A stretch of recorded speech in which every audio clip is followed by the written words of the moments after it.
And in this case, it's worse because there was a conscious choice to not turn it over until the last minute. I don't understand that. It reeks of gamemanship. A suspect accused in a double murder is walking the streets tonight after what appears to be a major mistake made by the Commonwealth's attorneys. Evidence not turned over until the last minute. You heard the judge there call it gamesmanship. This is Wave News at 6. I'm Brian Schlonsky. Moments in court were so tense the judge even walked out of the courtroom at one point. Today, I talked with a criminal defense attorney who says a suspect like this being released is a, quote, one percenter.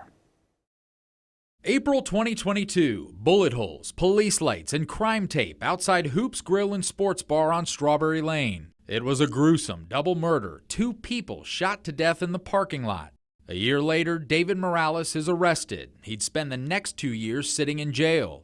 Fast forward to this May, a second man, Isaac Castellanos, is also arrested. A trial with the 2 men as co-defendants seems imminent. Then, this week, a major blow-up in court over a recorded interview with Castellanos. The Commonwealth attorneys didn't turn over the evidence for 17 days. The judge, astonished, walks out of the courtroom. You didn't think you needed to turn over a recorded statement of a co-defendant?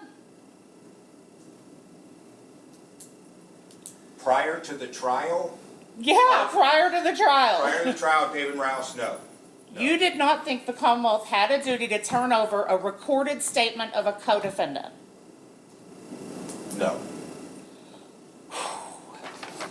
I need a minute. Over and over, Judge Julie Kalin hammers the table of Commonwealth attorneys. Did they have any good reason for not turning over that recorded statement until the last minute? I don't see how you can sit here honestly with a straight face and say that you didn't think that co-defendant recorded statement needed to be turned over until the day before trial. My impression was that's so outstanding and so rare that the judge was riled up and had probably never seen anything like that. Leland Holbert is a criminal defense attorney. He says witness statements are the gold standard, and he can't see how the Commonwealth could let this happen. For them to say something like that, they didn't know it needed to be turned over, that's ridiculous. Perhaps even more incredible, Morales, the man who was deemed such a danger that he sat in jail for 2 years with charges related to a double murder, is now out. Judge Kalin excluding the evidence from the co-defendant's testimony, causing the Commonwealth to then motion to dismiss the case. I went to his listed address today, but no one answered the door. Holbert says the judge agreeing to dismiss charges on the Commonwealth's motion and freeing Morales is an enormous step that you almost never see. But what it tells me is this is the one percenter, because you wouldn't dismiss charges without a trial.